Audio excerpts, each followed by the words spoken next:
Pagaliau, drag karalienės atvyko. Aura, pradėkim šitą renginį kaip priklauso. Labas, vakaras, labą dieną, mes jau pasimin dėl visų šviesų. Sveiki! Mes galvojame čia išeiti ir tiesiog jums ramiai, kultūringai papasakoti apie savo kelius ir visą kitą, bet jūs pažiūrėkite mus. Nieko ramaus apie mus nėra.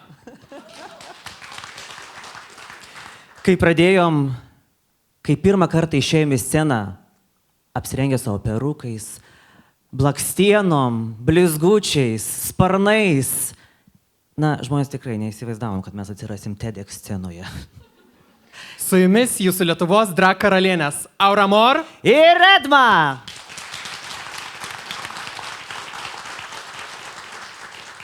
Man atrodo, žmonėms kyla klausimas, va taip žiūrint dabar į mus, kaip mes atrodom, visą kitą. Kągi daro tos drag karalienės? Žinokit, mums tikrai būtų lengviau pasakyti, ko jos nedaro. Drag karalienės yra renginių organizatorės ir vedėjos. Jos yra šokėjos, choreografės.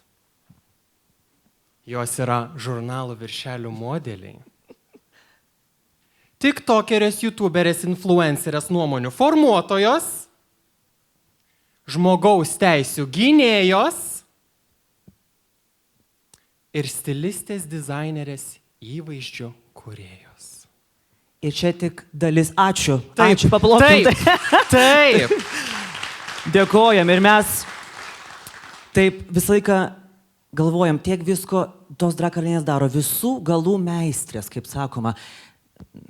Bet vis tiek matau jūsų akyse, vis tiek yra tas klausimas. Gerai, o tai kai jūs per renginį išėjant į sceną, ką jūs ten darot? Ką čia reiškia? Mes lipsinkinam. Taip, mes lipsinkinam, kiti paklausė, o čia reiškia, kad jūs čia pagal fonogramą dainuojat? Ne. Lipsinkas verčiasi į lūpų sinchronizavimą pagal dainą, kur drag karalienė perduoda emociją pagal jos pasirinktą dainą, pasirinktą stilių ir kaip ji nori save reprezentuoti. Edma, gal tu pademonstruok žmonėm, kas yra drag lipsync. Ar norit pamatyti? Laisvai. Šypsokis. Dainą pajunkit, prašau, nes čia kažkaip neveikia, aš pati, kad ten tokia gyvai dainuosiu, tai aš pasiruošiu, paplokim.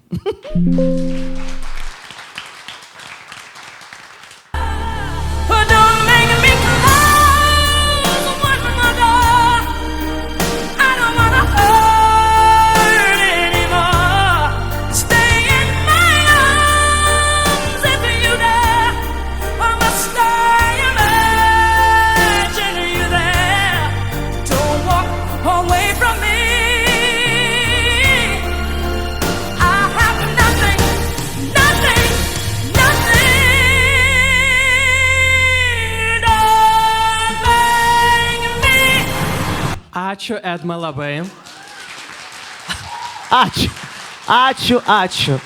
Oi, ir mes taip su Aura irgi, sėdim ir viską taip pagalvojam, ką sugeba pasaulyje drag karalienės. Ne tik mes, nes kitos sugeba dar daugiau. Ir galvojam, kaip galima numoti į tai ranką. Kaip galima nepasakyti, kad drag karalienės visgi šis drag menas, tai yra Lietuvos kultūros dalis.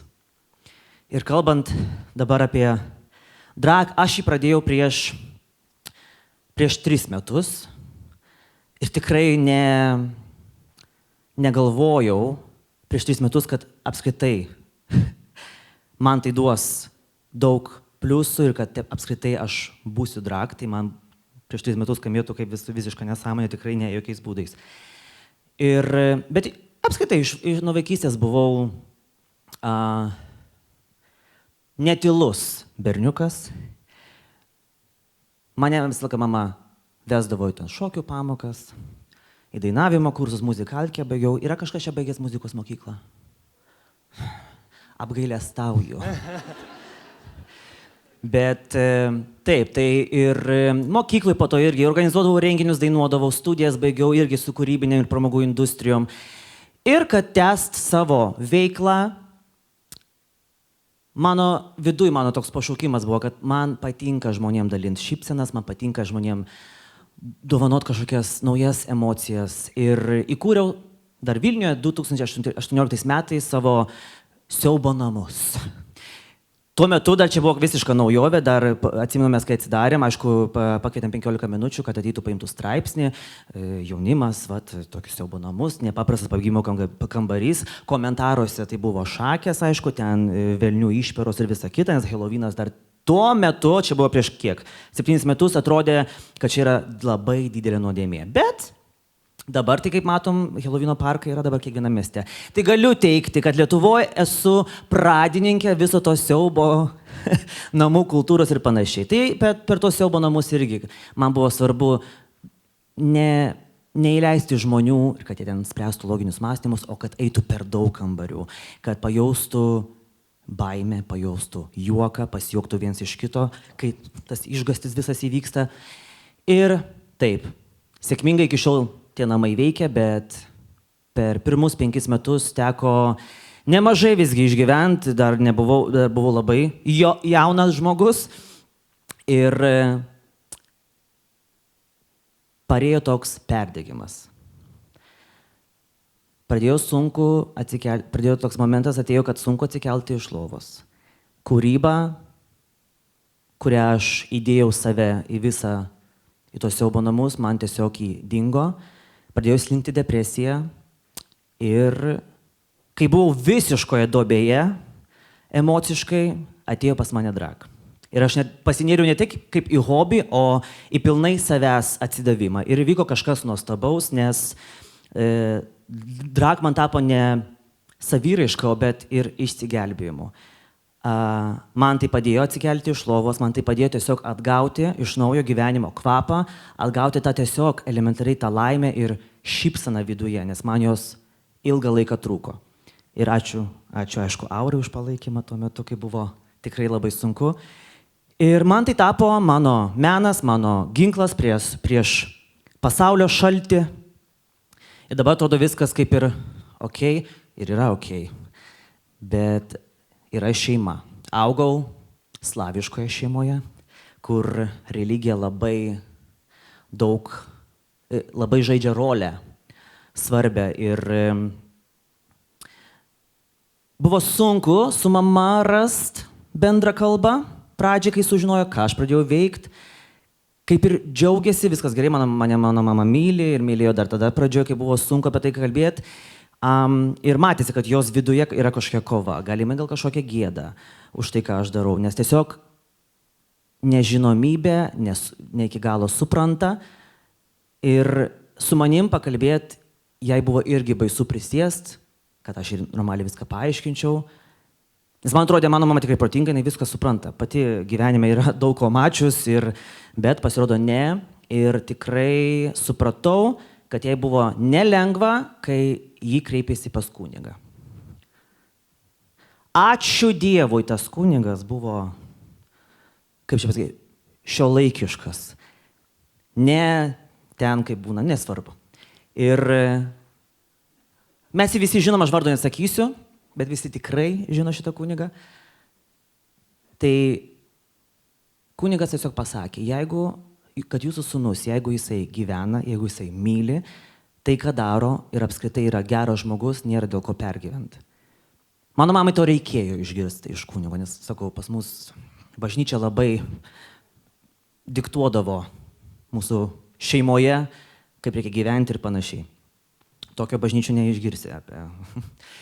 Ir tai mano mamai žiauriai palengvėjo, jinai atsikvėpė, ji nustojo tiesiog elementariai dėl manęs bijot. Ir pagaliau pamatė, kad esu ne Edma su blizgučiais, o esu tiesiog jos vaikas.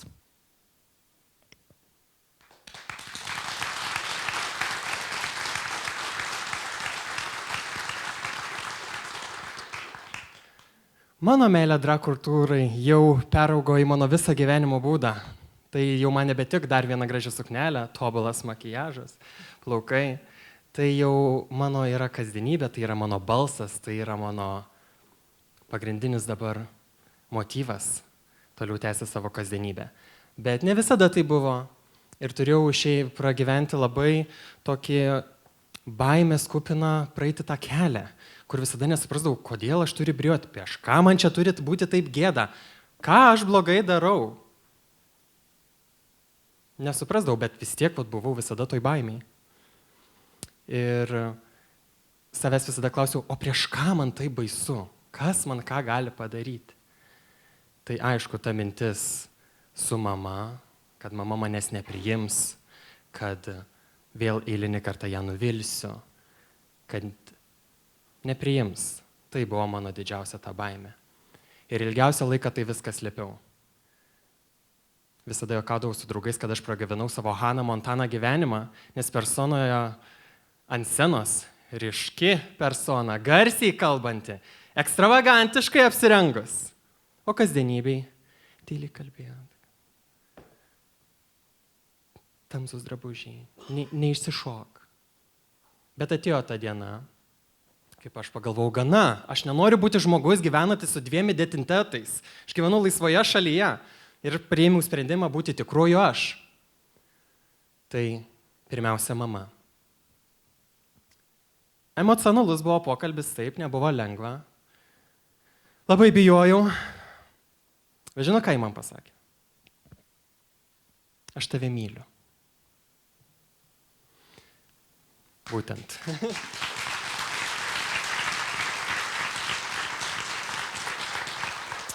Toliau buvo pokalbis mano darbo įstaigoje, aš dirbu mokytoju. Galvojau, ką pagalvos kolegos, mokinių tėvai, mokiniai. Bet žinot, sulaukiau tokios reakcijos, kurios, žinokit, mažiausiai tikėjausi. Supratingumo, palaikymo, net pagarbos, nes žmonės pamatė, kad aš esu tikrasis aš. Aš supratau, kad autentiškumas yra didžiausia mūsų stiprybė. Ir jeigu jūs jaučiat baimę, kad būsit nepriimti, tai tik taip radę savyje jėgų ir perlipę per patį save, jūs suprasit, kad jūs ne tik labiau mylės, bet jūs būsit visų rankose gerbiami. Aš čia stoviu ne tik kaip drag karalienė, aš čia stoviu kaip ir žmogus. Ir šita visa istorija yra ne tik apie mane, apie mus visus, kad reikia tiesiog išdrįsti parodyti tikrai save, kad jūs pamatytų visi kiti.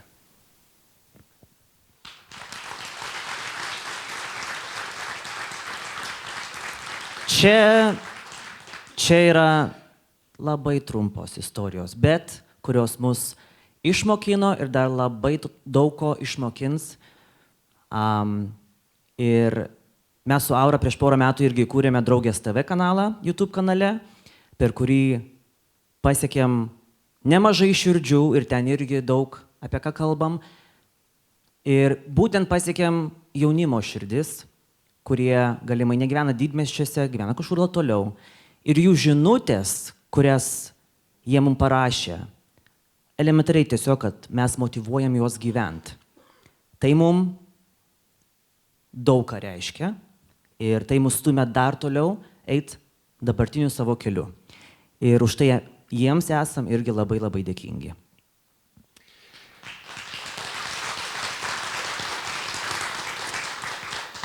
Kiekvienas iš mūsų išgyveno savim nepasitikėjimo etapus gyvenime. Tai yra normalu, tai yra mūsų augimo procesas. Bet mes norim jums tiesiog pasakyti, kad drag karalienės jūs moko numoti kritikų balsus ir paversti tai į motivaciją būti tikruoju aš. Pasaulyje nebereikia dar vienos kaukės. Jums reikia, kad jūs būtumėt savimi.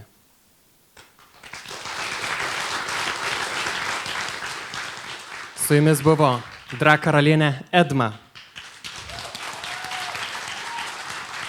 Ir drag karalienė Aura Mor.